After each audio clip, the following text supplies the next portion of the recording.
વૃદ્ધાશ્રમમાં મારી માતા મને રોજ ફોન કરતી હતી, રડતા રડતા કહેતી, બેટા તારા પપ્પા બહુ બીમાર છે, તેઓ તને બહુ યાદ કરે છે, તું આવીને મળી જા. હું માતાને ગાળો દઈને ફોન કાપી નાખતો. મેં મારા ઘરડા મા બાપને અડધી રાત્રે ઘરમાંથી કાઢી મૂક્યા હતા. તેઓ હવે વૃદ્ધાશ્રમમાં રહેતા હતા. મને તેમના પ્રત્યે નફરત હતી. આ દુઃખમાં જ મારા પિતાનું અવસાન થયું. હું તેમના અંતિમ સંસ્કારમાં પણ ન ગયો. 9 મહિના પછી માતાનો ફોન આવ્યો અને કહ્યું, બેટા તારા પપ્પા તારા માટે એક અનામત છોડી ગયા હતા, આવીને લઈ જા. હું દોડતો માતા પાસે ગયો, પણ ત્યાં જઈને મારા હોશ ઉડી ગયા, કારણ કે માતાની વાત સાંભળીને જ્યારે અનુરાગને સચ્ચાઈની ખબર પડી ત્યારે તે ગુસ્સાથી બેકાબૂ થઈ ગયો. નમસ્કાર પ્યારા સાથીઓ, જ્ઞાન વિચાર કહાની ચેનલમાં તમારું સ્વાગત છે. ચાલો સાથીઓ, મોડું કર્યા વગર આગળની વાર્તા શરૂ કરીએ. વિડીયો લાઇક કરી ચેનલ સબસ્ક્રાઈબ કરી દો. તેની માતા વૃદ્ધાવસ્થામાં ગર્ભવતી થઈ હતી. આ વાત આખા મહોલ્લામાં ફેલાઈ ચૂકી હતી. તેના પિતા શરમથી માથું ઝુકાવીને બેઠા હતા અને અનુરાગને સમજાવી રહ્યા હતા. આ વાતને અહીં દબાવી દો, પણ અનુરાગ સાંભળવા તૈયાર ન હતો. લોકો તેની મજાક ઉડાવી રહ્યા હતા કે આટલી ઉંમરે તેની માતા ગર્ભવતી થઈ છે. તેની ઇજ્જતના ધજિયા ઉડી રહી હતી. તે આ બધું સહન કરી શકતો ન હતો. તે કડક અવાજમાં બોલ્યો, માં સાચું સાચું કહો, આ બધું કઈ રીતે થયું? પણ તેની માતાએ નજર ઝુકાવી લીધી અને બસ એટલું જ કહ્યું, બેટા મને થોડો સમય આપ, હું તને બધું સાચે સાચું કહી દઈશ. કઈ સચ્ચાઈ? અનુરાગ અચાનક ચીસ પાડ્યો, પણ માતાની આંખોમાં આંસુ જઈને તે ચૂપ થઈ ગયો અને ઘરની બહાર નીકળી ગયો. જ્યારે એ બાજુ કાનાફૂસી થઈ રહી હતી અને નજરો તેનો પીછો કરી રહી હતી. જુઓ, અનુરાગની માતા આટલી ઉંમરે પણ બાળકને જન્મ આપવા જઈ રહી છે. માણસ વૃદ્ધ થાય છે, અહીં તો ઉલટું થઈ રહ્યું છે. આ સાંભળીને અનુરાગે પોતાનો ફોન ઉપાડ્યો. શું આ લોકો મારી માતાની પવિત્રતા પર શંકા કરી રહ્યા છે? તે ઝડપથી પોતાના મિત્રો પાસે પહોંચ્યા. તેમના ચહેરા પર મજાકવાળી મુસ્કાન હતી. યાર, આ બધું શું ચાલી રહ્યું છે? તારી માતા ખરેખર? શિવમે આંખ મારીને પૂછ્યું. બંધ કરો આ બકવાસ, અનુરાગ ચીસ પાડ્યો. પણ મિત્રો હસવા લાગ્યા. અરે ગુસ્સો કેમ થઈ રહ્યો છે? વિહાને કહ્યું. આમ તો તારા પરિવારે તો બધાને ચોંકાવી દીધા. આ સાંભળીને અનુરાગની સહનશક્તિ જવાબ આપી ગઈ. તેને ગુસ્સામાં વિહાનની ગરદન પકડી લીધી. એક પણ શબ્દ વધુ બોલ્યો તો સારું નહીં થાય. તેની આંખોમાં લોહી ઉતરી આવ્યું હતું. મિત્રોએ વચ્ચે બચાવ કર્યો, પણ તેઓ બધા તેની મજાક ઉડાવી રહ્યા હતા. તે હવે ત્યાં રોકાઈ શકતો ન હતો. તેને ગાડી ઉપાડી અને રસ્તાઓ પર તેજ રફતારથી દોડાવવા લાગ્યો. રાત્રે જ્યારે તે ઘરે પાછો ફર્યો તો માતા દરવાજે ઊભી હતી. બેટા ક્યાં હતો તું? મેં કેટલી વાર ફોન કર્યો, ત્યાં જ્યાં મારી ઇજ્જત હજુ પણ બચી છે, અનુરાગે તીખા સ્વરમાં કહ્યું. અનુરાગ, બેટા હું તારું જ ભલું ઈચ્છું છું. જે કંઈ થઈ રહ્યું છે તેની પાછળ એક સચ્ચાઈ છે, પણ હજુ તે સમય નથી આવ્યો કે હું બધું કહી શકું. હજુ સમય નથી આવ્યો. અનુરાગનો ગુસ્સો ફૂટી પડ્યો. માં, શું તમે જાણો છો કે આ સમયે મને કેટલી શરમનો સામનો કરવો પડી રહ્યો છે? માતાએ ચૂપચાપ આંખો બંધ કરી લીધી. એક આંસુ તેમના ગાલ પર વહી ગયું. બેટા, શું તારી ઇજ્જત મારી ઇજ્જત કરતાં વધારે છે? આ વાક્ય અનુરાગના દિલમાં છરીની જેમ ખૂંચી ગયું, પણ તે સમયે તે લાગણીઓમાં આંધળો થઈ ચૂક્યો હતો. હા, મારી ઇજ્જત સૌથી વધુ જરૂરી છે. આ કહીને તે ગુસ્સામાં ધ્રુજતો પોતાના રૂમ તરફ આગળ વધ્યો. ઘડિયાળમાં રાતના 12 વાગ્યા હતા. જ્યારે તે ગુસ્સાથી ભરાયેલો પોતાના માતા પિતાના રૂમમાં દાખલ થયો ત્યારે તેના ચહેરા પર એક વિચિત્ર કઠોરતા હતી. માતા પથારી પર સૂતા હતા. તેમની નબળી આંખોમાં ઊંઘની વચ્ચે પણ ઉદાસી હતી. પિતા ખુરશી પર બેસીને આકાશ તરફ જોઈ રહ્યા હતા. દોસ્તો, કહાની છેલ્લા સુધી જોજો અને વિડીયો લાઇક કરીને ચેનલ સબસ્ક્રાઈબ કરી દો. જાણે કોઈ ઊંડી સહાયની રાહ જોઈ રહ્યા હોય. અનુરાગના કઠોર અવાજે રૂમની શાંતિ તોડી નાખી. માતા અને પિતા બંને ચોંકીને તેની તરફ જોવા લાગ્યા. શું થયું બેટા? પિતાએ ચિંતિત સ્વરમાં પૂછ્યું. હવે તમે લોકો આ ઘરમાં નથી રહી શકતા. અનુરાગના શબ્દો માતાના દિલ પર વીજળીની જેમ પડ્યા. બેટા, શું કહી રહ્યો છે? આ તો આપણું જ ઘર છે. માતાનો અવાજ ધ્રુજી રહ્યો હતો. આ ઘર હતું, પણ હવે નથી. હું મારા ઘરને તમાશો નથી બનાવી શકતો. લોકો મારી મજાક ઉડાવી રહ્યા છે. મારી ઇજ્જત દાવ પર લાગી ગઈ છે અને તેના માટે તમે બંને જવાબદાર છો. માતાનો ચહેરો દુઃખથી પીળો પડી ગયો, જાણે કોઈએ તેમની આત્માને હચમચાવી દીધી હોય. પિતાના હાથ ધ્રુજવા લાગ્યા. બેટા, અમે તારા માતા પિતા છીએ. અમે ક્યાં જઈશું? માતાએ રડતા રડતા કહ્યું. મને નથી ખબર, પણ આ ઘર હવે તમારા માટે નથી. અનુરાગે દરવાજા તરફ ઇશારો કર્યો. જાઓ અહીંથી તરત. બેટા, ભગવાન ખાતર આવું ન કર. પિતાએ તેનો હાથ પકડવાની કોશિશ કરી, પણ અનુરાગે ગુસ્સામાં પોતાનો હાથ ખેંચી લીધો. મને ભગવાનનો વાસ્તો ના આપો. હું બહુ સહન કરી ચૂક્યો છું. હવે બસ નીકળો અહીંથી. માતાની આંખોમાંથી આંસુ વહેવા લાગ્યા, પણ તે કંઈ બોલી શક્યા નહીં. તે પિતા તરફ જોવા લાગ્યા, જાણે તેમની પાસેથી મદદ માંગી રહ્યા હોય. બેટા, શું તું અમને આટલી સરળતાથી ઠુકરાવી દઈશ? અમે તને પાળ્યો પોસ્યો, કેટલી કુરબાનીઓ આપી, અને આજે? પિતાનો અવાજ ભરાઈ ગયો હતો, પણ અનુરાગે તેમની તરફ એક નજર પણ નાખી નહીં. આ બધું ન દોરાવો પિતાજી, હું હવે કોઈ સફાઈ સાંભળવા નથી માગતો. બેટા, આ સમય પણ વીતી જશે, પણ આ જે ઘા તું આપી રહ્યો છે તે ક્યારેય નહીં ભરાય. માતાએ વિનંતી કરી, આ ઘા મને મળ્યો છે, તમે લોકોએ મને દુનિયા સામે શરમમાં મૂક્યો છે. અનુરાગ ચીસો પાડ્યો અને દરવાજો ખોલી નાખ્યો. માતાએ છેલ્લી વાર પોતાના દીકરાને જોયો, પણ ત્યાં ફક્ત કઠોરતા અને નફરત હતી. ચાલ શંકુતલા, હવે આપણે આપણી જગ્યા જાતે જ શોધવી પડશે, પિતાએ તૂટેલા અવાજે કહ્યું. માતાએ ધ્રુજતા હાથે પોતાની ચાદર સરખી કરી અને ખુલ્લા પગે દરવાજા તરફ આગળ વધ્યા. તે જાણતા હતા કે હવે તેમનો દીકરો તેમને પોતાના ઘરમાં રાખવા નથી માંગતો. તે લાચારીથી પિતાનો સહારો લઈને દરવાજાની બહાર નીકળી ગયા. અનુરાગે એક પળ માટે દરવાજા પર નજર નાખી. માતાની ભીની આંખોમાં એક એવું દર્દ હતું જેને કદાચ તે ક્યારેય નહીં ભૂલી શકે, પણ તે પોતાના નિર્ણય પર અડગ રહ્યો. જેવા માતા પિતા રસ્તા પર પહોંચ્યા, અનુરાગે દરવાજો જોરથી બંધ કરી દીધો. રસ્તા પર શાંતિ હતી. માતા અને પિતા એકબીજાની નજીક ઊભા હતા. માતાએ એકવાર પાછળ ફરીને પોતાના ઘરને જોયું, એ જ ઘર જ્યાં તેમણે જિંદગી વિતાવી હતી, જ્યાં તેમનો દીકરો મોટો થયો હતો, પણ આજે એ જ દીકરાએ તેમને બેઘર કરી દીધા હતા. હવે આપણે ક્યાં જઈશું? માતાએ પિતાનો હાથ પકડીને સવાલ કર્યો. ક્યાંક ને ક્યાંક જગ્યા મળી જ જશે શકુંતલા, ચિંતા ન કર, પિતાએ ભીની આંખોથી કહ્યું. પણ તેમના અવાજમાં એક તૂટેલાપણું હતું જે કોઈ બેસહારા વૃદ્ધ વ્યક્તિના અવાજમાં હોય છે. રાતના અંધારામાં બેસહારા ચાલતા ચાલતા તે બંને થાકી ચૂક્યા હતા. હવા ઠંડી થવા લાગી હતી. હવે શું કરીશું શકુંતલા, ક્યાં જઈશું? પિતાજીએ તૂટેલા અવાજે પૂછ્યું. માતાએ પોતાની આસપાસ નજર દોડાવી.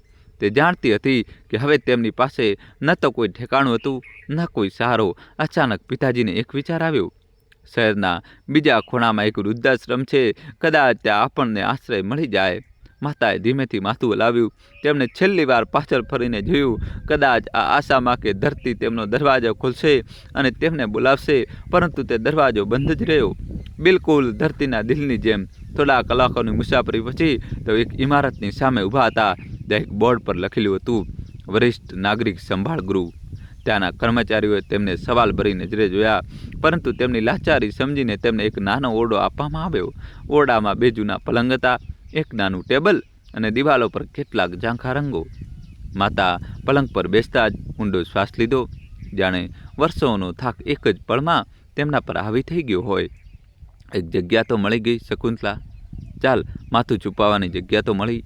પિતાજીએ માતાને ધીરજ આપવાનો પ્રયાસ કર્યો. માતાએ જબરજસ્તી હસીને તેમની સામે જોયું, પણ તેમની આંખો શૂન્ય હતી. વૃદ્ધાશ્રમમાં સમય જાણે થંભી ગયો હતો. ચારેય બાજુ શાંતિ હતી. ક્યારેક કોઈ વૃદ્ધની પીડાનો અવાજ સંભળાતો અથવા કોઈ નસના પગલાંનો અવાજ. માતાની તબિયત દિવસે ને દિવસે બગડવા લાગી. તેઓ ઘણીવાર કલાકો સુધી ચૂપચાપ બેસી રહેતા અને શૂન્યમાં તાકતા રહેતા. પિતાજી તેમને વારંવાર હિંમત આપતા, તેમના માટે ચા બનાવતા, વાત કરવાનો પ્રયાસ કરતા, પણ માતા ધીમે ધીમે નબળા પડતા જતા હતા. શું વિચારી રહી છો શકુંતલા? પિતાજીએ એક દિવસ તેમનો હાથ પકડીને પૂછ્યું. કંઈ નહીં, માતાએ ધીમેથી કહ્યું.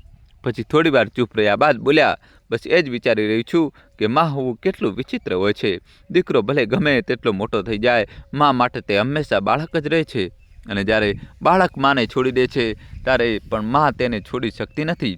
પિતાજીએ ઊંડો શ્વાસ લીધો અને તેમનો હાથ વધુ મજબૂતીથી પકડી લીધો. તેમને હજી પણ આશા હતી કે એક દિવસ અનુરાગને પસ્તાવો થશે અને તે તેમને પાછા બોલાવશે. તેઓ દરરોજ ફોન ઉપાડતા અને અનુરાગનો નંબર ડાયલ કરતા. હેલો અનુરાગ, બેટા કેમ છે? પિતાજી, હું વ્યસ્ત છું, તમે વારંવાર કેમ ફોન કરો છો? અનુરાગનો અવાજ હંમેશા કડક હતો. બેટા બસ તારી માતાની તબિયત સારી નથી લાગતી. પિતાજી, મેં કહ્યું ને હું વ્યસ્ત છું, કૃપા કરીને મને વારંવાર પરેશાન ન કરો. અને ફોન કાપી દેવામાં આવતો. પિતાજીએ ફોન હાથમાં પકડેલા જ માતા તરફ જોયું. તે પહેલાંથી જ સમજી ચૂક્યા હતા કે શું થયું હશે. તેમણે ભીની આંખોથી પિતાજીના હાથ પર હાથ મૂક્યો અને ધીમેથી બોલ્યા, બસ પ્રાર્થના કરો, કદાચ એક દિવસ તેને આપની યાદ આવી જાય. દોસ્તો, જલ્દીથી વિડીયો લાઇક કરી ચેનલ સબસ્ક્રાઈબ કરી દો. રાતના અંધારામાં જ્યારે એ બધા સૂઈ ગયા હતા, માતા ચૂપચાપ પથારીમાંથી ઉઠી અને બારી પાસે જઈને બેસી ગઈ. બહાર ચાંદની ફેલાયેલી હતી, પરંતુ તેમના દિલના અંધારાને કોઈ રોશની દૂર કરી શકતી નહોતી. શકુંતલા, મારું દિલ બહુ ભારે થઈ રહ્યું છે, પિતાજીએ સાંજે માતાને કહ્યું. તેઓ ખુરશી પર બેસીને બારીમાંથી બહારની તરફ જોઈ રહ્યા હતા. બસ દુઆ કરો, ભગવાન બધું ઠીક કરશે, માતાએ ધીમેથી જવાબ આપ્યો, પણ તેમના સ્વરમાં પણ વિશ્વાસની કમી હતી. પિતાજી રોજની જેમ અનુરાગને ફોન કરવા માટે પોતાનો મોબાઈલ હાથમાં લે છે, પરંતુ તેમના હાથ ધ્રુજી રહ્યા હતા. ઘણી મુશ્કેલીથી નંબર ડાયલ કર્યો. હેલો અનુરાગ બેટા. પિતાજી, તમે ફરી ફોન કરી રહ્યા છો? મેં કહ્યું હતું કે મને પરેશાન ન કરશો. અનુરાગનો અવાજ કઠોર હતો. બેટા, બસ એકવાર આવીને અમને મળી જા. તારી માની તબિયત પણ સારી નથી અને મને પણ થોડા દિવસથી છાતીમાં દુખાવો થઈ રહ્યો છે. પિતાજી, કૃપા કરીને મેં પહેલાંથી જ ઘણી મુશ્કેલી સહન કરી લીધી છે. હવે વધુ નાટક સાંભળી શકતો નથી. જો તમારી તબિયત ખરાબ છે તો ડૉક્ટર પાસે જાઓ. મને આ બધી બાબતોમાં સામેલ ન કરો. ફોન કપાઈ ગયો. પિતાજી થોડીવાર માટે ચૂપ બેસી રહ્યા. પછી ધીમેથી મોબાઈલને ટેબલ પર મૂકી દીધો. તેમની આંખો શૂન્યમાં ખોવાઈ ગઈ હતી, જાણે કોઈ ઊંડા વિચારમાં ડૂબી ગયા હોય. તેણે શું કહ્યું? માએ ધીમેથી પૂછ્યું. પિતાજીએ જબરજસ્તી હસતા કહ્યું, કંઈ નહીં, બસ વ્યસ્ત હતો. પરંતુ હકીકત એ હતી કે તેઓ અંદરથી તૂટી ગયા હતા. બીજી રાત્રે પિતાજીની તબિયત અચાનક બગડી. તેમની છાતીમાં સખત દુખાવો થઈ રહ્યો હતો. શ્વાસ લેવામાં તકલીફ થઈ રહી હતી. માથા પર પરસેવો હતો. માં ગભરાઈને નર્સને બોલાવવા દોડી, પરંતુ ત્યાં સુધીમાં ઘણું મોડું થઈ ચૂક્યું હતું. જલ્દી એમ્બ્યુલન્સ બોલાવો, નર્સે કહ્યું, પરંતુ પિતાજીનું શરીર શાંત થઈ ચૂક્યું હતું. તેમને હૃદય રોગનો હુમલો આવ્યો હતો. અમે પૂરી કોશિશ કરી. ડૉક્ટરે વાત અધૂરી છોડી દીધી. માના કાનોમાં જાણે કોઈ વિસ્ફોટ થયો હોય. આ ન થઈ શકે.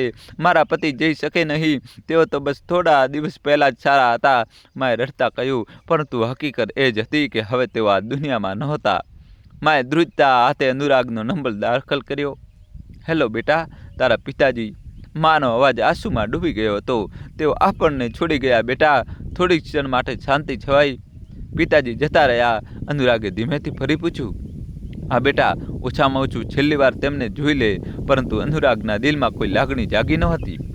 માં, તેઓ તો પહેલાંથી જ બીમાર હતા. આ તો થવાનું જ હતું. હું આવી શકતો નથી. માને લાગ્યું જાણે કોઈએ તેમના દિલમાં છરી ભોંકી દીધી હોય. બેટા, તેઓ તને છેલ્લી વાર જોવા માગતા હતા. તેમના ચહેરા પર છેલ્લા સમયે પણ તારું જ નામ હતું. માં, કૃપા કરીને હું વધુ ભાવાત્મક વાતો સાંભળવાના મૂડમાં નથી. કાલે ઓફિસમાં વ્યસ્ત છું. તમે જ તેમનો અંતિમ સંસ્કાર કરાવી દો. ફોન કપાઈ ગયો. માએ ફોનને છાતી સરસો ચાંપી દીધો. તેમના ઓઠ ધ્રુજી રહ્યા હતા અને આંખોમાંથી આંસુ વહી રહ્યા હતા. હે ભગવાન, આ કેવી કસોટી છે! તેઓ રડતા બોલ્યા. તેમના જીવનનો સૌથી મોટો આધાર હવે માટીમાં દફન થવા જઈ રહ્યો હતો અને તેમનો દીકરો, જેના માટે તેમણે આખી જિંદગી વિતાવી દીધી, તેમના અંતિમ સમયમાં પણ એકલા છોડી ગયો. તેઓ એક નિર્જીવ સર્જની જેમ હોસ્પિટલની બેન્ચ પર બેસી ગયા. તેમની આંખોમાં ફક્ત દર્દ, લાચારી અને ઊંડું દુઃખ હતું. અનુરાગ બેટા, તે તારી માને જીવતા જીવ મારી નાખી. વૃદ્ધાશ્રમના આંગણમાં સન્નાટો છવાયેલો હતો. ફક્ત થોડા પક્ષીઓનો કલરવ હતો, જે વાતાવરણને થોડું હળવું કરવાનો નિષ્ફળ પ્રયાસ કરી રહ્યા હતા. માં બેન્ચ પર બેઠા હતા, હાથમાં ગીતા પકડીને બસ શૂન્યમાં જોઈ રહ્યા હતા. 2 દિવસ વીતી ચૂક્યા હતા, પરંતુ અનુરાગનો કોઈ ફોન કે કોઈ સંદેશ આવ્યો ન હતો. તે પોતાના પિતાના અંતિમ સંસ્કારમાં પણ આવ્યો ન હતો. માં, શું તમને આશા હતી કે તે આવશે? નર્સે ધીમેથી પૂછ્યું, જે ઘણા દિવસોથી તેમની સાથે હતી અને તેમની હાલત જોઈને દુઃખી થઈ રહી હતી. માએ ઉદાસ સ્મિત સાથે માથું નમાવી લીધું. ના બેટી, મને આશા નહોતી. બસ દિલના કોઈ ખૂણામાં એક પ્રાર્થના હતી કે કદાચ મારો દીકરો પસ્તાવો કરીને પાછો આવે, કદાચ એકવાર પોતાના પિતાનો ચહેરો જોઈ લે. પરંતુ તે વાત પૂરી કરી શક્યા નહીં. તેમની આંખો ભરાઈ આવી. બીજી તરફ અનુરાગ પોતાના ઓફિસમાં બેઠો હતો. સર, સાંભળ્યું છે કે તમારા પિતાનું અવસાન થઈ ગયું? અમને ખૂબ દુઃખ થયું, એક કર્મચારીએ હિંમત કરીને કહ્યું. અનુરાગ તેની તરફ એક નજર કરી, જાણે તે આ વાતનો ઉલ્લેખ પણ સાંભળવા માંગતા ન હોય. હા, થઈ ગયું, પણ આ તો જીવનનો એક ભાગ છે. લોકો આવે છે અને જાય છે. તમે લોકો પોતાના કામ પર ધ્યાન આપો.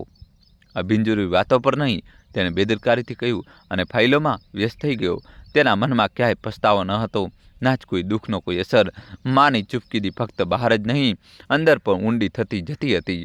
તે ઘણા દિવસોથી બરાબર ખાઈ રહી ન હતી અને તેની તબિયત સતત બગડતી જતી હતી. પણ તેના અંદર પડી રહેલું નાનું જીવન દરેક વખતે તેને તૂટવા દેતું ન હતું. તું જીવતો છે મારો બાળક, હું તારા માટે જીવી રહી છું, તે અવારનવાર પોતાના પેટ પર હાથ મૂકીને ધીમેથી કહેતી. રાત્રે તે પોતાના રૂમમાં પોતાના પલંગ પર બેઠી હતી અને અનુરાગના બાળપણના ફોટા જોઈ રહી હતી. દરેક ફોટામાં એક નિર્દોષ હસતો રમતો બાળક હતો, જે મા વગર એક ક્ષણ પણ રહી શકતો ન હતો. દોસ્તો, કહાની છેલ્લા સુધી જોજો, નવો ટ્વિસ્ટ આવશે. વિડીયો લાઈક કરી દો. આ જ બાળક હતો ને જે મને છોડીને જતો રહ્યો. તેની આંખોમાંથી આંસુ પડવા લાગ્યા. તે આજે પણ અનુરાગની રાહ જોઈ રહી હતી. તે આજે પણ ઈચ્છતી હતી કે તે પાછો આવે, એકવાર કહે, માં, હું તમને પ્રેમ કરું છું. પણ સચ્ચાઈ એ હતી કે અનુરાગ પોતાની દુનિયામાં વ્યસ્ત હતો અને માં પોતાની લાચારી સાથે એકલતામાં ગૂંટાઈ રહી હતી. વૃદ્ધાશ્રમની સુમસામ દિવાલોની વચ્ચે માં ચૂપચાપ બેઠી પોતાના હાથોને જોઈ રહી હતી. તેની આંગળીઓ ધ્રુજી રહી હતી. આ કેવી રીતે થયું? નર્સે રિપોર્ટ જોતા આશ્ચર્યથી કહ્યું. ડૉક્ટર પણ આ જ આશ્ચર્યમાં હતા. આટલી ઉંમરમાં ગર્ભ રહેવો લગભગ અશક્ય હતો. પણ સચ્ચાઈ એ હતી કે માં ખરેખર ગર્ભવતી હતી. આ બધું અસામાન્ય લાગી રહ્યું છે, ડૉક્ટરે ગંભીરતાથી કહ્યું. ચિકિત્સા વિજ્ઞાનમાં આવા કિસ્સાનો ખૂબ જ દુર્લભ હોય છે. આપણે અમુક બીજા પરીક્ષણો કરવા પડશે. માએ ચૂપચાપ ડૉક્ટર તરફ જોયું. પછી ધીમેથી બોલી, મને કોઈ બીજી તપાસની જરૂર નથી. હું જાણું છું બધું બરાબર છે. ડૉક્ટર અને નર્સ એકબીજાને આશ્ચર્યથી જોવા લાગ્યા. પણ માજી, આ કોઈ સામાન્ય વાત નથી તમારી ઉંમરમાં, નર્સે સાવધાનીથી કહેવાનો પ્રયાસ કર્યો. પણ માએ હાથ ઊંચો કરીને તેને રોકી દીધી. હું કહી ચૂકી છું, મારે બીજી કોઈ તપાસ કરાવી નથી. માનો અવાજ ભલે નબળો હતો, પણ તેમાં દૃઢતા હતી, જાણે કે તે સચ્ચાઈને કોઈની સાથે વહેંચવા જ ન માગતી હોય. નર્સે થોડીવાર શાંત રહી. પછી ધીમેથી બોલી, ઓછામાં ઓછું એક અલ્ટ્રાસાઉન્ડ તો કરાવી લો. કદાચ આપણને કંઈક એવું ખબર પડે કે જરૂરી હોય. રાત્રે માં પોતાના રૂમમાં એકલી બેઠી હતી. તેને પોતાની નબળી આંગળીઓ ધીમેથી પેટ પર મૂકી અને એક વિચિત્ર ગભરાહટ તેના અંદર ફેલાઈ ગઈ. આ કેવી કસોટી છે મારા ભગવાન! તેને તે દિવસ યાદ આવ્યો જ્યારે પહેલીવાર તેને આ ગર્ભની ખબર પડી હતી. આ કેવી રીતે શક્ય છે માજી? ડૉક્ટરે આશ્ચર્યથી પૂછ્યું હતું. શું તમે ક્યારેય કોઈને આ વિશે કંઈ કહ્યું છે? કોઈ એવી વાત જે અમારા માટે જાણવી જરૂરી હોય? માએ બસ ચૂપકીદી સાધી લીધી હતી. તે જાણતી હતી કે જો તેને સચ્ચાઈ જણાવી તો લોકો આશ્ચર્યથી ધ્રુજી ઉઠશે. પણ શું તે આ રહસ્ય હંમેશા છુપાવી શકશે? શું થશે જ્યારે સચ્ચાઈ સામે આવશે? શું અનુરાગને ક્યારે ખબર પડશે કે તેની માએ આ બધું કેમ સહન કર્યું? તે જાણતી હતી કે એક દિવસ સચ્ચાઈ જરૂર સામે આવશે, પણ તે સમય હજી આવ્યો ન હતો. તેણે આંખો બંધ કરી લીધી અને એક આંસુ તેના ગાલ પરથી વહી નીકળ્યું. આ બાળક એક અનામત છે અને હું તેને દુનિયાના દરેક મેણા અને દરેક સવાલથી બચાવીને રાખીશ. રાતનો સમય હતો અને અનુરાગ પોતાના કાર્યાલયમાં બેઠો લેપટોપ પર કામ કરી રહ્યો હતો. વરસાદના ટીપા બારી સાથે અથડાઈ રહ્યા હતા અને તેની આસપાસ શાંતિ હતી, પણ તેના અંદર એક અજાણી બેચેની હતી, જાણે કે કંઈક ખોટું થવાનું હોય. તે સમયે તેનો ફોન વાગ્યો. સ્ક્રીન પર એક અજાણ્યો નંબર ચમકી રહ્યો હતો. કોણ હોઈ શકે આ સમયે?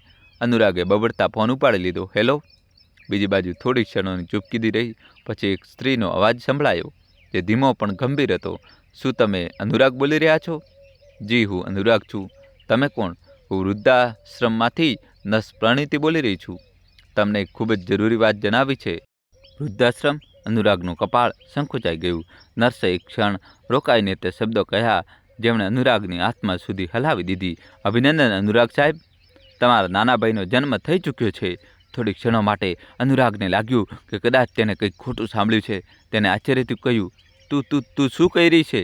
તમારી માતાએ એક દીકરાને જન્મ આપ્યો છે, નર્સે સ્પષ્ટ અવાજમાં કહ્યું, અને અમારે તમારી સાથે આખી વાત કરવી છે, કારણ કે બાળક વિશે કંઈક એવું છે જે તમારે જાણવું જરૂરી છે. અનુરાગની આંગળીઓ પર પરસેવો વળી ગયો.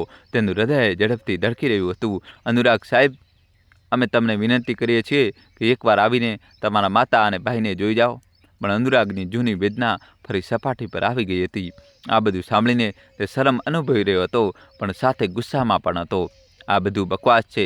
મને આ વાતોમાં કોઈ રસ નથી, અનુરાગે કડક અવાજે કહ્યું અને ગુસ્સામાં ફોન કાપી નાખ્યો. દોસ્તો, કહાની છેલ્લા સુધી જોજો, નવો ટ્વિસ્ટ આવશે. અને વિડીયો લાઇક કરી ચેનલ સબસ્ક્રાઈબ કરી દો. ફોન બંધ કરતાં જ અનુરાગે ઊંડો શ્વાસ લીધો, પણ તેનું હૃદય હજી પણ ઝડપથી ધબકી રહ્યું હતું. આ બધું શું થઈ રહ્યું છે? તે પોતાની જાતને સવાલ કરી રહ્યો હતો. શું ખરેખર મારો કોઈ ભાઈ જન્મ્યો છે? અને તે નર્સે આખરે મને શું કહેવા માંગતી હતી? તેને પોતાનું માથું હલાવ્યું, જાણે આ વિચારોને બહાર કાઢવા માંગતો હોય. ના, હું ફરીથી આ બધામાં પડી શકતો નથી. મેં તે બંનેને મારા જીવનમાંથી દૂર કરી દીધા હતા અને હવે હું પાછળ ફરીને જોઈશ નહીં. પણ જેટલો તે પોતાની જાતને સંભાળવાની કોશિશ કરતો હતો, એક અજાણી બેચેની તેના દિલમાં ઘર કરી ગઈ હતી. આખરે ઘણા દિવસોની મથામણ પછી તેને નિર્ણય કર્યો કે તે પોતે જઈને સત્ય શોધી કાઢશે. અનુરાગની ગાડી વૃદ્ધાશ્રમના દરવાજે પાસે આવીને ઊભી રહી. તે સીધો સ્વાગત કક્ષ તરફ ગયો. ત્યાં નર્સ પ્રણીતિ તેને જોઈને ચોંકી ગઈ. તમે આવી ગયા? હા, પણ વધારે વાતો ન કર, બસ મને મારી માતાને મળાવી દે, અનુરાગે કડક અવાજે કહ્યું. નર્સે ઊંડો શ્વાસ લીધો અને ચૂપચાપ તેને અંદરના રૂમ તરફ લઈ ગઈ. દોસ્તો, કહાની હજુ બાકી છે. જોડાયેલા રહેજો. વિડીયો લાઈક કરીને અમારા માટે ચેનલ સબસ્ક્રાઈબ કરી દો. દોસ્તો, અનુરાગે ગુસ્સામાં દરવાજો ખોલ્યો. સામે ખુરશી પર તેની માતા બેઠી હતી અને તેમના ખોળામાં એક નવજાત બાળક હતું. અત્યંત સ્વસ્થ, ગોરું અને મોટી મોટી આંખોવાળું માસૂમ બાળક. માતા તેને પ્રેમથી જોઈ રહી હતી અને ધીમે ધીમે તેના કપાળને ચૂમી રહી હતી. અનુરાગની અંદર ગુસ્સાની એક લહેર દોડી ગઈ. આ શું નાટક છે? તે ગરજો. માતાએ ચોંકીને તેની તરફ જોયું, પણ તેમની આંખોમાં કોઈ ડર નહોતો. તે બસ ચૂપ હતી. આ બાળક કોનું છે? અનુરાગે આંગળી ઊંચી કરીને ઇશારો કર્યો. માતાએ કોઈ જવાબ આપ્યો નહીં. બસ બાળકને પોતાની વધારે નજીક ખેંચી લીધું, જાણે તે તેને કોઈ તોફાનથી બચાવવાની કોશિશ કરી રહી હોય. બોલો માં, આ કોનું છે? તમારી ઉંમરમાં આ કેવી રીતે શક્ય છે? જે લોકો કહી રહ્યા હતા તે ખરેખર સાચું છે? અનુરાગના સવાલ પર માતાના ચહેરા પર એક છાયા છવાઈ ગઈ, પરંતુ તેમણે કોઈ સ્પષ્ટતા ન આપી. માં, હું તમને પૂછી રહ્યો છું, ક્યાંક આ કોઈ પાપનું પરિણામ તો નથી ને? આ વાક્ય સાંભળતા જ માતાનો ચહેરો સફેદ પડી ગયો. તે જાણે અંદરથી તૂટી ગયા હોય. નર્સે પ્રણીતિ, જે દરવાજા પાસે ઊભી રહીને આ બધું સાંભળી રહી હતી, અચાનક બોલી ઉઠી. શ્રીમાન અનુરાગ, તમને તમારી માતા પર આ નીચ આરોપ લગાવતા શરમ ના આવી? તો પછી કહો કે આ શું છે? અનુરાગે નર્સ સામે કઠોર નજરે જોયું. માતાએ ધ્રુજતા હાથે બાળકને પોતાની છાતી છરસો ચાંપી લીધો. તેમની આંખોમાં આંસુ હતા, પણ તે હજુ પણ મૌન હતા. માં, તમે કેમ ચૂપ છો? સાચું કેમ નથી કહી રહ્યા? અનુરાગે ચીસ પાડીને કહ્યું. માતાએ ભીની આંખો પોતાના દીકરા સામે જોયું અને બસ એટલું જ કહ્યું, સત્ય સમય આવે પોતે જ બોલશે. દીકરા, આ સાંભળતા જ અનુરાગની ધીરજ ખૂટી ગઈ. તે ગુસ્સામાં પગ પછાડતો બહાર નીકળી ગયો, પણ તેના દિલમાં એક બેચેની હતી, એક એવી બેચેની જેનો અર્થ તે પોતે પણ સમજી શકતો નહોતો. અનુરાગ ગુસ્સામાં વૃદ્ધાશ્રમમાંથી નીકળ્યો, પણ તેના પગ ભારે થઈ રહ્યા હતા. તેની અંદર જાણે કોઈ યુદ્ધ ચાલી રહ્યું હતું. તે કારમાં બેઠો, પણ તેના હાથ સ્ટેરિંગ પર મજબૂત રીતે પકડાઈ ગયા હતા. તેના મનમાં વારંવાર એ જ દૃશ્ય ફરી રહ્યું હતું. માતાની ખામોશી, તેમની ભીની આંખો અને તે માસૂમ બાળક જે માતાના ખોળામાં બેફિકર સૂઈ રહ્યું હતું. આ બધું એક છેતરપિંડી છે. તેને પોતાની જાતને આશ્વાસન આપ્યું, પણ તેના મનમાં એક સવાલ સતત ખટકી રહ્યો હતો. જો આ ખરેખર મારો ભાઈ નથી તો પછી કોણ છે? તેની પાસે આ સવાલનો જવાબ જાણવાનો એક જ રસ્તો હતો, DNA ટેસ્ટ. ઘરે પહોંચતા જ અનુરાગે પોતાના ખિસ્સામાંથી મોબાઈલ કાઢ્યો અને એક જાણીતા લેબોરેટરીનો નંબર લગાવ્યો. નમસ્તે, શું તમે લોકો DNA ટેસ્ટની સેવા પ્રદાન કરો છો? જી સર, અમે કરીએ છીએ. તમારે કયા 2 વ્યક્તિઓનો ટેસ્ટ કરાવવાનો છે? લેબોરેટરીના પ્રતિનિધિએ વ્યવસાયિક અંદાજમાં જવાબ આપ્યો. અનુરાગે એક ક્ષણ માટે શ્વાસ રોક્યો, પછી બોલ્યો, એક નવજાત શિશુ અને મારી માતા. બીજી તરફ થોડી ક્ષણ માટે શાંતિ રહી. પછી પ્રતિનિધિ બોલ્યો, જી સર, તમે અમારી ક્લિનિક પર આવી શકો છો, અથવા અમે જાતે જ તમારા જણાવેલ સ્તર પર આવીને સેમ્પલ લઈ શકીએ છીએ. મારે જાતે આવવું પસંદ નથી. શું તમારો કોઈ વ્યક્તિ વૃદ્ધાશ્રમ જઈને આ ટેસ્ટ કરી શકે છે? જી સર, અમે કરી શકીએ છીએ. અમને બસ તમારી પરવાનગી જોઈશે. ઠીક છે, હું જલ્દી જ વિગતો મોકલી આપું છું. અનુરાગે ફોન કરી દીધો અને એક ઊંડો શ્વાસ લીધો. દોસ્તો, હવે કહાનીમાં નવો ટ્વિસ્ટ આવશે. છેલ્લા સુધી જોજો અને ચેનલ સબસ્ક્રાઈબ કરી દો. મિત્રો, આ નિર્ણય લેવો સરળ નહોતો, પણ તેને વિશ્વાસ હતો કે આ ટેસ્ટ બધું સ્પષ્ટ કરી દેશે. જો આ મારો સગો ભાઈ થયો તો તે આ વિચારને ખંખેરીને મેટ પર પડી ગયો. બીજા દિવસે લેબોરેટરીનો પ્રતિનિધિ વૃદ્ધાશ્રમ પહોંચ્યો. નર્સ પ્રણીતિએ માતાને સૂચના આપી કે એક વ્યક્તિ તેમના અને બાળકના નમૂના લેવા આવ્યો છે.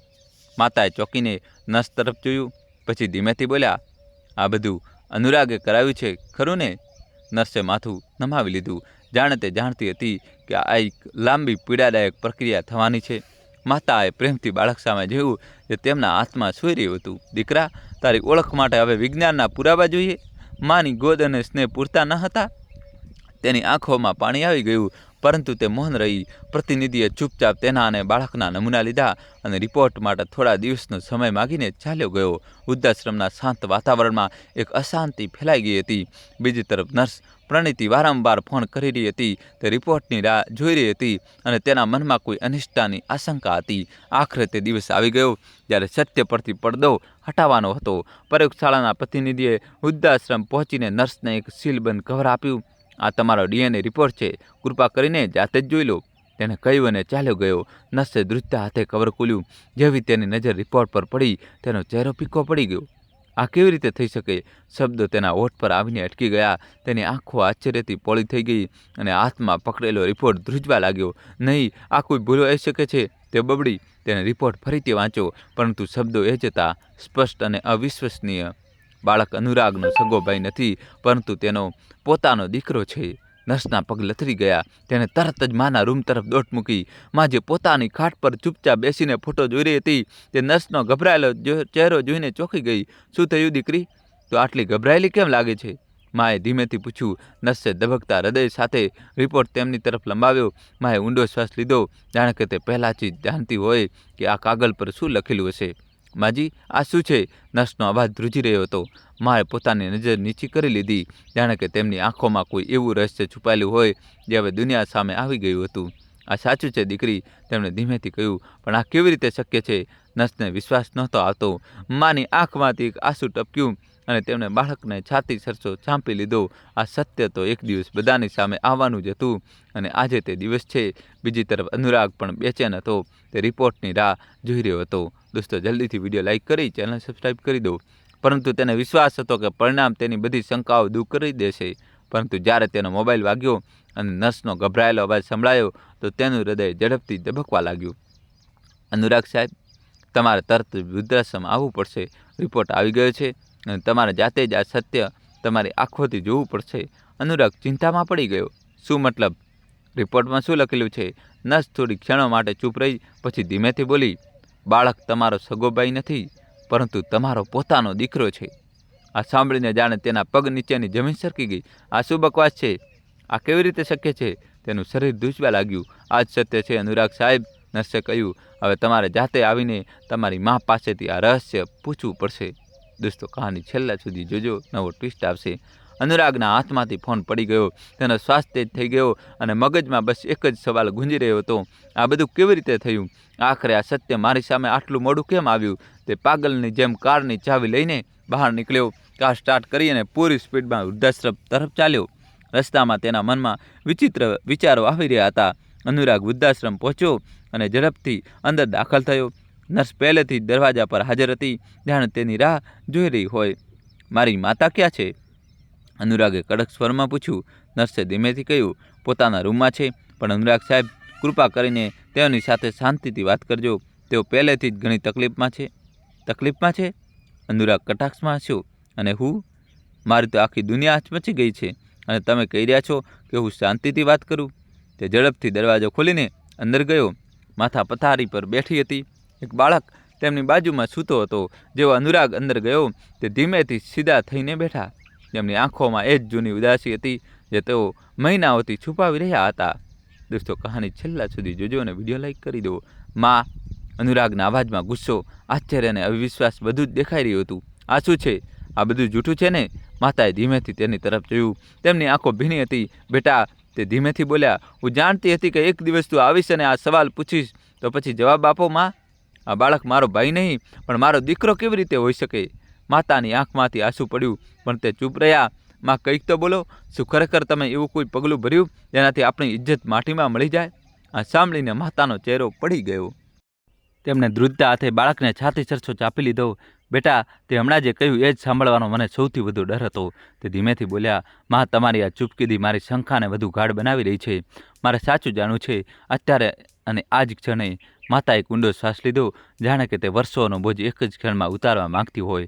બેટા, હું જે કહેવા જઈ રહી છું તેના માટે તારી જાતને તૈયાર કરી લે, કારણ કે આ સત્ય તને અંદર સુધી હચમચાવી દેશે. અનુરાગની આંખોમાં બેચેની હતી, પણ તે ચૂપચાપ ઊભો રહ્યો. દોસ્તો, જલ્દીથી વિડીયો લાઇક કરી દો. માતાએ સૂતેલા બાળક પર એક નજર નાખી, પછી જમીન તરફ જોયું અને બોલ્યા, આ બાળક તારો દીકરો છે અનુરાગ, અને આ તે પાપની નિશાની છે જે તે વર્ષો પહેલાં કર્યું હતું. આ સાંભળીને અનુરાગના પગ લથડવા લાગ્યા અને તેના કાનમાં એક ઘોઘાટ ગૂંજવા લાગ્યો, જાણે આખી દુનિયા અચાનક શાંત થઈ ગઈ હોય. માતાએ આંખો બંધ કરી લીધી, જાણે હવે તેમની પાસે છુપાવવા જેવું કંઈ જ ન રહ્યું હોય. હા અનુરાગ, આ એ જ સચ્ચાઈ છે જેને મેં 9 મહિના મારા પેટમાં છુપાવીને રાખી હતી. આ બાળક તારું પોતાનું લોહી છે, તારી પોતાની સંતાન છે. અને આમ એક દિવાલ જે વર્ષોથી આપણા બંને વચ્ચે ઊભી હતી, આજે તૂટી ગઈ. અનુરાગ શૂન્ય થઈ ગયો હતો. માતાના શબ્દો તેની આત્મા પર વીજળીની જેમ પડ્યા અને તે પોતાની જગ્યાએ શૂન્યમાં ઊભો રહી ગયો. આ જૂઠું છે, તેણે જોરથી કહ્યું, જાણે પોતાની જાતને વિશ્વાસ અપાવવાની કોશિશ કરી રહ્યો હે. આ કેવી રીતે હોઈ શકે? આ બાળક મારો દીકરો કેવી રીતે હોઈ શકે? માતાએ ઊંડો શ્વાસ લીધો અને અનુરાગની સામે જોયું. તેમની આંખોમાં વર્ષોનો દર્દ સમાયેલો હતો, એક એવો દર્દ જે તેમણે વર્ષોથી પોતાના હૃદયમાં દબાવી રાખ્યો હતો. બેટા, હવે સમય આવી ગયો છે કે તને એ સત્ય કહું જેને મેં એક વર્ષોથી મારા દિલમાં દફનાવીને રાખ્યું છે, તેમણે ધીમા પણ ગંભીર અવાજે કહ્યું. અનુરાગનું હૃદય ઝડપથી ધબકવા લાગ્યું. યાદ છે અનુરાગ, ઘણા વર્ષો પહેલાં તારા જીવનમાં એક છોકરી આવી હતી. આ સાંભળતા જ અનુરાગની આંખો સામે ધૂંધળી યાદો તરવા લાગી. તે એક ગરમ બપોર હતી જ્યારે અનુરાગે યુનિવર્સિટીમાં કાફેમાં પહેલીવાર પ્રિયાંશીને જોઈ હતી. મોટી મોટી આંખોવાળી, નિર્દોષ પણ અત્યંત આકર્ષક પ્રિયાંશી જે તેના ક્લાસમાં નવી આવી હતી. શરૂઆતમાં એક સામાન્ય ઓળખાણ હતી, પણ પછી આ ઓળખાણમાં પ્રેમમાં બદલાઈ ગઈ. આ કદાચ અનુરાગ માટે ફક્ત સમય પસાર કરવાનો એક માર્ગ હતો, પણ પ્રિયાંશી તેના માટે પોતાની આખી દુનિયા છોડવા તૈયાર હતી. તે તેના પર વિશ્વાસ કરતી હતી, તેને ખૂબ જ પ્રેમ કરતી હતી, પણ અનુરાગ રમત રમી રહ્યો હતો. અનુરાગ, શું તું મારી સાથે લગ્ન કરીશ? પ્રિયાંશીએ એક દિવસ આશાભરી નજરે પૂછ્યું હતું. અનુરાગ હસી પડ્યો, જાણે આ સવાલ કોઈ મજાક હોય. પ્રિયાંશી, યાર, આપણે હજુ બહુ નાના છીએ, જીવનમાં હજી તો ઘણી મજા કરવાની છે. પ્રિયાંશીની આંખોમાં નિરાશા હતી, છતાં તે તેની સાથે રહી. એક દિવસ તે અનુરાગના દગાનો ભોગ બની. જ્યારે પ્રિયાંશીએ તેને કહ્યું કે તે ગર્ભવતી છે, ત્યારે અનુરાગનો ચહેરો ઉતરી ગયો હતો. આ મારો મામલો નથી, તેને બેરૂખીથી કહ્યું. આ બધું તારી ભૂલ છે, મને આમાં ના ઘસેડીશ. પ્રિયાંશી રડતી રહી, આજીજી કરતી રહી, પણ અનુરાગે તેને બેસહારા છોડી દીધી. તે કાયમ માટે જતી રહી અને અનુરાગે ક્યારેય તેની ખબર પણ ના લીધી. માતાએ એક આંસુ લૂછ્યું અને ફરીથી અનુરાગ સામે જોયું. પ્રિયાંશીએ તને ક્યારેય કંઈ જણાવ્યું નહીં, પણ તે અંતિમ શ્વાસ સુધી તારા પ્રેમનો દગો હૃદયમાં લઈને રહી હતી. માતાનો અવાજ કાંપી રહ્યો હતો. અંતિમ શ્વાસ સુધી? અનુરાગે આશ્ચર્યથી ફરી પૂછ્યું. માતાએ માથું હલાવ્યું. પ્રિયાંશી બહુ બીમાર પડી ગઈ હતી. જ્યારે તેને લાગ્યું કે તે જીવી નહીં શકે, ત્યારે તે મારી પાસે આવી. તે જાણતી હતી કે તે તેને ઠુકરાવી દીધી છે, છતાં પણ તેણે તેના બાળકને તારી પાસે છોડવાનો નિર્ણય કર્યો. તેણે મને કહ્યું, આંટી, હું અનુરાગને માફ નથી કરી શકતી, પણ હું ઈચ્છું છું કે મારું બાળક તેનું નામ પામે. તમે માં છો, તમને અહેસાસ થશે કે એક માતાનો પ્રેમ શું હોય છે, અને હું કેવી રીતે ના પાડી શકું. માતાની આંખોમાં આંસુ હતા. મેં એ બાળકને અપનાવવાનો નિર્ણય કર્યો, પણ એ પણ વિચાર્યું કે જો મેં સાચું જણાવી દીધું તો લોકો તારા પર આંગળી ચીંધશે. મેં મારા વૃદ્ધાશ્રમમાં આ પાપ મારા માથે લઈ લીધું, જેથી તને સમાજની નજરમાં શરમજનક ના થવું પડે. અનુરાગના માથે જાણે કોઈએ પહાડ તોડી પાડ્યો હોય. તે ગદગદ થઈને બોલ્યો, આ મારું પોતાનું બાળક છે. હા અનુરાગ, આ બાળક તારું પોતાનું લોહી છે. આ એ જ પાપ છે જેને તું ભૂલી ગયો હતો, પણ પ્રકૃતિને તેને તારી સામે લાવી દીધું. અનુરાગે અવિશ્વાસથી સૂતેલા માસૂમ બાળક સામે જોયું. તેની મોટી મોટી આંખો, કોમળ નાજુક હાથ, તેમાં બધું જ અનુરાગના પોતાના ચહેરા જેવું લાગતું હતું. તેની આંખો સામે અંધકાર છવાઈ ગયો. નહીં, આ નહીં થઈ શકે. તે માથું પકડીને બેસી ગયો, પણ સચ્ચાઈ સામે આવી ચૂકી હતી. દોસ્તો, જલ્દીથી વિડીયો લાઇક કરી ચેનલ સબસ્ક્રાઈબ કરી દો. આ જ જીવનનો ન્યાય છે, માતાએ ધીમેથી કહ્યું. તે એક માતાના પ્રેમને ઠુકરાવી દીધો હતો. આજે પ્રકૃતિએ તને તે જ પરીક્ષામાં મૂકી દીધો છે. અનુરાગની આંખોમાંથી આંસુ વહેવા લાગ્યા. માં, તમે આ બધું મારા માટે કર્યું? તેના હોઠ કાંપી રહ્યા હતા. માતાએ ભીની આંખો પોતાના દીકરા સામે જોયું અને ધીમેથી માથું હલાવ્યું. હા અનુરાગ, મેં મારી ઇજ્જતની બલી આપી દીધી, જેથી તારી ઇજ્જત બચી રહે. મેં મારા કપાળ પર આ કલંકનું ટીકું લગાવી દીધું, જેથી તારું આ બાળક દુનિયામાં નાજાયજ કહેવાતું બચી જાય. નહીં, આ ન થઈ શકે. આ બધું જૂઠ છે. અનુરાગ પાછળ હટવા લાગ્યો, જાણે સચ્ચાઈ સ્વીકારવાનો ઇનકાર કરી રહ્યો હોય. પણ માતાની આંખોમાં સચ્ચાઈ હતી, એ સચ્ચાઈ જેમાંથી હવે તે ભાગી નહોતો શકતો. માતાએ ઊંડો શ્વાસ લીધો અને પોતાની વાર્તા કહેવા લાગી. જ્યારે પ્રિયાંશી મારી પાસે આવી, તે ખૂબ બીમાર હતી. તેની હાલત એવી હતી કે તે જાણતી હતી કે તે વધારે દિવસ જીવિત નહીં રહે, પણ તે પોતાના બાળકને આ બેરહમ દુનિયામાં એકલું છોડવા નહોતી માંગતી. પ્રિયાંશીએ કહ્યું, આંટી, હું તમારી પાસે બસ એટલી વિનંતી કરું છું કે મારા બાળકને સહારો આપો, તેને આ દુનિયાના તિરસ્કારથી બચાવી લો. અનુરાગે મને ઠુકરાવી દીધી, પણ મારો અપરાધ શું હતો? આ માસૂમનો શું વાંક હતો? માતાની આંખોમાંથી આંસુ વહેવા લાગ્યા. હું તેના દર્દને સમજી શકતી હતી. હું પણ એક માં છું અને જાણું છું કે માં બનવું કેટલો મોટો ઇમ્તિહાન હોય છે. પ્રિયાંશીએ મને પોતાનું બાળક સોંપી દીધું અને થોડા જ દિવસોમાં દુનિયા છોડીને ચાલી ગઈ. પણ મને ખબર હતી કે જો મેં આ સાચું બધાને જણાવી દીધું તો લોકો તારા ચરિત્ર પર આંગળી ચીંધશે, તારા બાળકને નાજાયજ કહીને ઠુકરાવી દેશે. હું આ સહન નહોતી કરી શકતી અનુરાગ. હું નહોતી ઈચ્છતી કે તારા પાપનો બોજા માસૂમ પર નાખી દેવામાં આવે. અનુરાગની આંખો સામે અંધકાર છવાઈ ગયો. તો એટલે તમે પોતાને ગર્ભવતી બતાવ્યા? તો ધીમા પણ દ્રઢ અવાજે બોલ્યો. માતાએ આ વાત પર માથું હલાવ્યું. હા બેટા, મેં મારા વૃદ્ધાવસ્થામાં એ બોજ મારા માથે લઈ લીધો જેનો અસલી જવાબદાર તું હતો. મેં મારા શરીરની નબળાઈ અને મારી ઉંમરની સચ્ચાઈને જૂઠું પાડીને આ દેખાડો કર્યો કે હું માં બનવાની છું, બસ એટલા માટે કે કોઈ આ નિર્દોષ બાળક પર આંગળી ન ઉઠાવી શકે. મેં સમાજની વાતો સાંભળી, મારી જાતને શરમ અનુભવવા દીધી. મેં તે બધું સહન કર્યું જે એક માં ક્યારેય સહન કરવા નથી ઈચ્છતી. પણ મેં મારા પૌત્રને અપમાનથી બચાવી લીધો. જ્યારે અનુરાગના પગ લથડ્યા ત્યારે તેને લાગ્યું કે જાણે તેના પગ નીચેની જમીન સરકી ગઈ હોય. તેણે ગુસ્સામાં તેની માને ઘરની બહાર કાઢી મૂકી હતી, તેમને અપમાનિત કર્યા હતા, તેમના ચારિત્ર પર સવાલો ઉઠાવ્યા હતા. અને આજે તે સાચું સાંભળી રહ્યો હતો કે આ બધું ફક્ત તેના ખાતર જ કરવામાં આવ્યું હતું. માં, મેં તમારી સાથે શું કરી દીધું? તેના અવાજમાં ગભરાવટ અને શરમ હતી. માએ હસીને તેના આંસુ લૂછ્યા. બેટા, મેં તને ક્યારેય બદદુઆ નથી આપી. હું તો બસ એ જ દુઆ કરતી રહી કે સમય તને સત્ય બતાવી દે. અનુરાગે અનાયસે પોતાના માથાને હાથોમાં પકડી લીધું. મેં તમને ઠુકરાવી દીધા, તમારા પર આરોપ લગાવ્યા, તમને એકલા છોડી દીધા. તે ધ્રુસકે રડવા લાગ્યો. માં બોલી, બેટા, હવે જે થવાનું હતું તે થઈ ચૂક્યું છે, પણ આ સમય તને એક નિર્ણય લેવા પર મજબૂર કરી દેશે. કાં તો તું તારા ભૂતકાળની ભૂલોને સુધારી લે અથવા ફરી એકવાર ભાગી જા. અનુરાગે માની સામે જોયું, જેમના ખોળામાં તે બાળક હતું, જેને તે અત્યાર સુધી પોતાનો ભાઈ સમજતો હતો, પણ વાસ્તવમાં તે તેનો પોતાનો દીકરો હતો. તેના અસ્તિત્વ પર એક મોટો બોજ આવી ગયો હતો. શું હું આ બાળકને સ્વીકારી શકીશ? શું હું આટલો મોટો બોજ ઉઠાવી શકીશ? આ સવાલો તેના મગજમાં ઘૂમી રહ્યા હતા, પણ જવાબ હજુ પણ અસ્પષ્ટ હતો. માનો ચહેરો પીળો પડી ગયો હતો, શ્વાસોશ્વાસ ધીમા થઈ રહ્યા હતા અને તે ચૂપચાપ ખાટલા પર સૂતી હતી. તેમની આંખો અડધી ખુલ્લી હતી, જાણે તે હોશ અને બેહોશીની વચ્ચે ઝૂલી રહી હોય. દોસ્તો, જલ્દીથી વિડીયો લાઇક કરી ચેનલ સબસ્ક્રાઈબ કરી દો. માં, તમારી તબિયત સારી નથી લાગતી, આપણે હોસ્પિટલ જઈ રહ્યા છીએ, અનુરાગે ગભરાઈને કહ્યું અને તરત જ નર્સને બોલાવી. માની હાલત બહુ ખરાબ થઈ ગઈ છે, આપણે તેમને તરત જ હોસ્પિટલ લઈ જવા પડશે, નર્સે કહ્યું. અનુરાગે ઝડપથી તેમનો ટેકો આપીને ગાડીમાં બેસાડ્યા અને ઝડપથી હોસ્પિટલ તરફ જવા લાગ્યો. રસ્તામાં તેની નજર વારંવાર મા પર જતી હતી. માં, કૃપા કરીને મને માફ કરી દો, મેં તમારી સાથે બહુ ખરાબ કર્યું છે. તેનો અવાજ ધ્રુજી રહ્યો હતો. માએ ધીમેથી પોતાની આંખો ખોલી. તેમની નજર અનુરાગના ચહેરા પર અટકી ગઈ. તેમની આંખોમાં કોઈ ગુસ્સો કે નારાજગી નહોતી, બસ એક ઊંડી ઉદાસી હતી. બેટા, મેં તને ક્યારેય બદદુઆ નથી આપી, પણ યાદ રાખ, સમયનું દેવું હંમેશા ચૂકવવું પડે છે. તેમના નબળા અવાજમાં ધ્રુજારી હતી. આ સાંભળતા જ અનુરાગના હૃદયને ઊંડો આઘાત લાગ્યો. તે વાતનો અર્થ સમજવાની કોશિશ કરી રહ્યો હતો કે માએ આંખો બંધ કરી લીધી. માં, કૃપા કરીને આંખો ખોલો, આપણે હોસ્પિટલ પહોંચવાના જ છીએ, તમે બિલકુલ સાજા થઈ જશો, તે લાચારીમાં બોલ્યો. ગાડી ઝડપથી હોસ્પિટલના દરવાજા પર ઊભી રહી. ડૉક્ટરો દોડતા આવ્યા. તેમને તરત જ આઈસીયુમાં લઈ જવા પડશે, એક ડૉક્ટરે કહ્યું. અનુરાગની નજર માના નિર્જીવ શરીર પર અટકી હતી. સ્ટ્રેચર જે ફેરવવામાં આવી રહી હતી તે કંઈક કહેવા ઈચ્છતો હતો, પણ તેના હોઠ મૌન હતા. ઘણા કલાકો વીતી ગયા હતા અને અનુરાગ હોસ્પિટલના કોરિડોરમાં બેચેનીથી ચક્કર લગાવી રહ્યો હતો. દોસ્તો, કહાની છેલ્લા સુધી જોજો, નવો ટ્વિસ્ટ આવશે.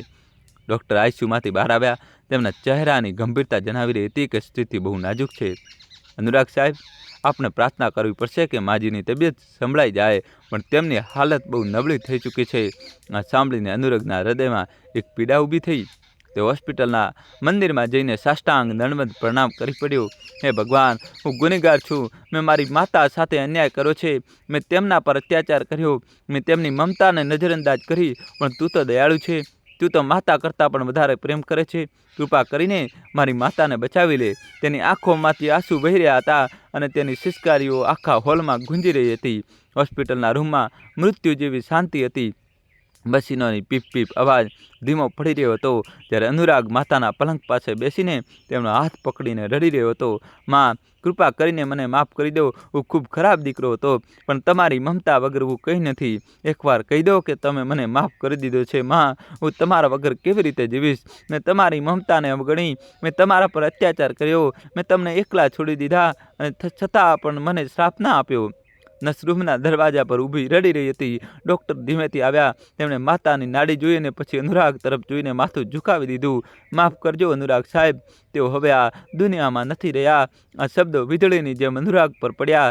તેણે માતાના નિર્જીવ હાથને ચૂમ્યા, પોતાનું માથું તેમના ચરણોમાં મૂકી દીધું અને ધ્રુસકે રડવા લાગ્યો. માતા હંમેશા માટે જતી રહી હતી, પણ જતાં જતાં તે અનુરાગને જીવનનો સૌથી મોટો પાઠ શીખવી ગઈ હતી. માતાનો પ્રેમ અમૂલ્ય હોય છે અને સમયનું ચક્ર ક્યારેય ક્ષમા નથી કરતું. સૂરજ ઢળી ચૂક્યો હતો, આકાશ ઉદાસ હતું, જાણે તે પણ કોઈ અપૂર્ણ સતીનો શોખ મનાવી રહ્યું હોય. જ્યારે અનુરાગ માતાની શબ પાસે બેઠો હતો, તેની આંખોમાંથી આંસુ રોકાવાનું નામ જ નહોતા લઈ રહ્યા. તાજી માટીનો ઢગલો જોઈને તેનું હૃદય અસહનીય પીડામાં ડૂબી ગયું.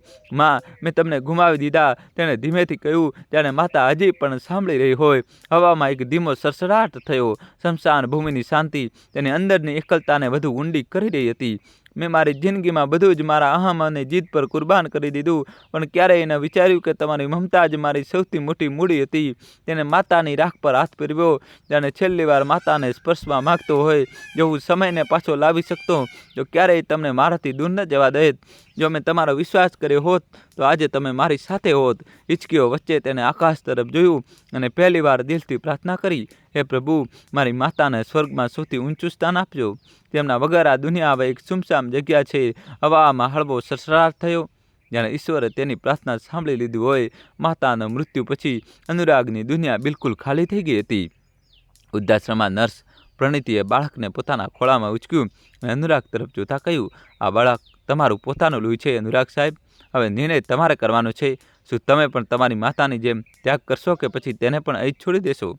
અનુરાગે ધ્રુજતા હાથે બાળકની સામે જોયું. તે નાનું અસ્તિત્વ જે હજી સુધી સત્યથી અજાણ હતું, પોતાની નિર્દોષ આંખોથી દુનિયાને નિહાળી રહ્યું હતું. અનુરાગની આંખોમાં આંસુ આવી ગયા. તેને પોતાની માતાનો તે ત્યાગ યાદ આવ્યો જે તેમણે આ બાળકને બચાવવા માટે કર્યો હતો. ધીમે ધીમે તેને હાથ લંબાવ્યો અને બાળકને નર્સના ખોળામાંથી લઈ લીધું. જેવું તેને બાળકને પોતાના હાથોમાં લીધું, તેના અંતરમાં કંઈક બદલવા લાગ્યું. હું તને ક્યારેય એકલો નહીં છોડું, અનુરાગે મક્કમ સ્વરમાં કહ્યું. જે ભૂલ મેં મારી માતા સાથે કરી હતી, તે ફરી નહીં થાય. વર્ષો વીતતા ગયા, સમયનું ચક્ર ચાલતું રહ્યું અને અનુરાગની જિંદગી પણ બદલાતી રહી. દોસ્તો, કહાની છેલ્લા સુધી જોજો. તેને પોતાના દીકરાને પોતાના હાથોમાં ઉચક્યો હતો. તેને પોતાની ભૂલોનું પ્રાયશ્ચિત માનીને તેને ઉછેર્યો અને પોતાની માતાના સ્નેહને યાદ રાખીને તેને તે બધું જ આપ્યું જે કદાચ તે પહેલાં કોઈને આપી શક્યો ન હતો. તે એક સ્નેહી પિતા બનવાની પૂરી કોશિશ કરતો રહ્યો, પરંતુ કિસ્મતના નિર્ણયો હંમેશા માણસની ઈચ્છા પ્રમાણે થતા નથી. આજે અનુરાગ 75 વર્ષનો થઈ ચૂક્યો હતો અને તે ત્યાં જ હતો જ્યાં ક્યારેક તેની માતા પિતા હતા, એક વૃદ્ધાશ્રમમાં. તે જ જૂની શાંત દિવાલો, તે જ એકલતા અને તે જ પ્રતીક્ષા. તે એક ખુરશી પર બેસીને બારીની બહાર જોઈ રહ્યો હતો, જાણે કોઈની રાહ જોઈ રહ્યો હોય, જાણે કોઈ જૂની યાદ તેની આંખોમાં ઉતરી આવી હોય. એ સમયે એક નર્સ આવી અને તેની પાસે બેસીને બોલી, આજે તમે કંઈક વધુ શાંત લાગો છો. અનુરાગ સાહેબ, શું વિચારી રહ્યા છો? અનુરાગે ધીમેથી માથું ઉચક્યું. તેની આંખોમાં વર્ષોનો દર્દ અને પસ્તાવો હતો. બસ જિંદગીને જોઈ રહ્યો છું, એ જ જિંદગી જે માણસને ત્યાં જ પાછો લાવે છે જે તે બીજાઓ સાથે કરે છે. નર્સે હળવું સ્મિત કરીને પૂછ્યું, તમારી તબિયત તો બરાબર છે ને? અનુરાગે એક ઊંડો શ્વાસ લીધો. જાણો છો, એક સમય હતો જ્યારે મેં મારા માતા અને પિતાને છોડી દીધા હતા, કારણ કે મને લાગતું હતું કે તેઓ મારા જીવન માટે બોજ બની ગયા છે. મેં તેમની ભાવનાઓની પરવા ન કરી, બસ મારા અહંકાર અને સમાજની વાતોને વધુ મહત્ત્વ આપ્યું. નર્સે ચૂપચાપ સાંભળતી રહી. અનુરાગની આંખોમાંથી આંસુ વહેવા લાગ્યા. પછી જ્યારે હું પિતા બન્યો, મેં વિચાર્યું કે મારી ભૂલો સુધારીશ. મેં મારા દીકરાને તે બધું આપ્યું જે મેં ગુમાવી દીધું હતું. તેને મારા પરસેવેથી મોટો કર્યો, શ્રેષ્ઠ શિક્ષણ આપ્યું, એક સારું જીવન આપ્યું. અનુરાગનો અવાજ કાંપી રહ્યો હતો. પણ આજે તે જ દીકરો જેને મેં બધું જ આપ્યું, જે મારી આખી જિંદગીનું કેન્દ્ર હતો, તેણે મને અહીં છોડી દીધો. તે જ જગ્યાએ જ્યાં મેં મારા માતા પિતાને છોડ્યા હતા. નર્સે આશ્ચર્યથી પૂછ્યું, તમારો દીકરો? હા, તે જ જેને મેં મારી છાતીએ લગાવીને ઉછેર્યો હતો, તે જ જેના માટે મેં મારી માતાની કુરબાની આપી હતી.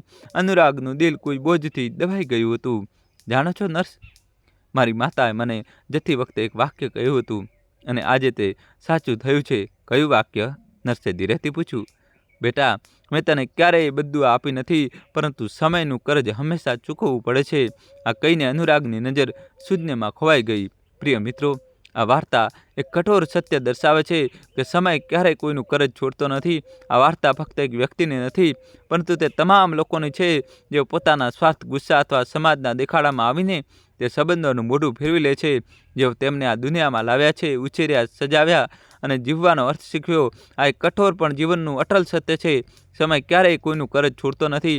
જે આપણે બીજા સાથે કરીએ છીએ એ કોઈને કોઈ રૂપમાં આપણા જીવનમાં પાછું ફરીને આવે છે. આ જીવનનો તે નિયમ છે જે ન બદલી શકાય છે, ન ટાળી શકાય છે. જ્યારે આપણે આપણા માતા પિતાની ઉપેક્ષા કરીએ છીએ, તેમને બોજ સમજીએ છીએ, તો આપણે ફક્ત તેમને નહીં પરંતુ પોતાની આત્માને પણ ચોટ પહોંચાડી રહ્યા હોઈએ છીએ.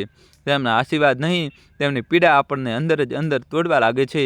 અને આ તૂટન ત્યારે વધુ ઊંડી થઈ જાય છે જ્યારે સમય આપણને તે જ વળાંક પર લાવીને ઊભા કરી દે છે જ્યાં ક્યારેક આપણે તેમને છોડ્યા હતા. માતા પિતાની ઇજ્જત અને તેમનો પ્રેમ સૌથી મોટી પૂંજી હોય છે. આ તે સંપત્તિ છે જે ક્યારેય ઘટતી નથી, પરંતુ આપણને દરેક મુશ્કેલ વળાંક પર સંભાળે છે. જ્યારે તેઓ આપણી સાથે હોય છે, આપણે કદાચ તેમની અગત્યતા સમજતા નથી, પરંતુ જ્યારે તેઓ ચાલ્યા જાય છે ત્યારે સમજાય જાય કે તેમના વિના જીવન કેટલું અધૂરું છે. તેથી જો તમારા જીવનમાં હજુ પણ માતા પિતા છે, તો તેમને ગળે લગાવો, તેમની સાથે સમય વિતાવો, કારણ કે જ્યારે સમય પલટાય છે તો ફક્ત પસ્તાવો જ બાકી રહે છે. અને ત્યારે આ અહેસાસ મોડેથી આવે છે કે જે વાવ્યું હતું તે જ કાપવું પડે છે. ક્યારેય ભૂલશો નહીં કે સમયનું કરજ દરેકને ચૂકવવું પડે છે. પ્રિય મિત્રો, તો કેવી લાગી તમને અમારી આ વાર્તા? જો વાર્તા સારી લાગી હોય તો કોમેન્ટ બોક્સમાં જરૂર જણાવજો. તો આજ માટે બસ આટલું જ. મળીએ છીએ આગલા વિડીયોમાં એક વધુ નવી વાર્તા સાથે. ત્યાં સુધી ખુશ રહો, પોતાનું અને પોતાના લોકોનું ધ્યાન રાખો. જય શ્રી કૃષ્ણ. અને દોસ્તો, તમે કયા ગામ કયા શહેરથી સ્ટોરી જોઈ રહ્યા છો એ તમારે કોમેન્ટ્સમાં લખવું જ પડશે. દોસ્તો, જલ્દીથી તમારા ગામનું નામ, શહેરનું નામ કોમેન્ટ્સમાં લખી દો અને વિડીયો લાઇક કરીને ચેનલ સબસ્ક્રાઈબ કરી દો. થેન્ક યુ, ધન્યવાદ, દિલથી આભાર તમારો.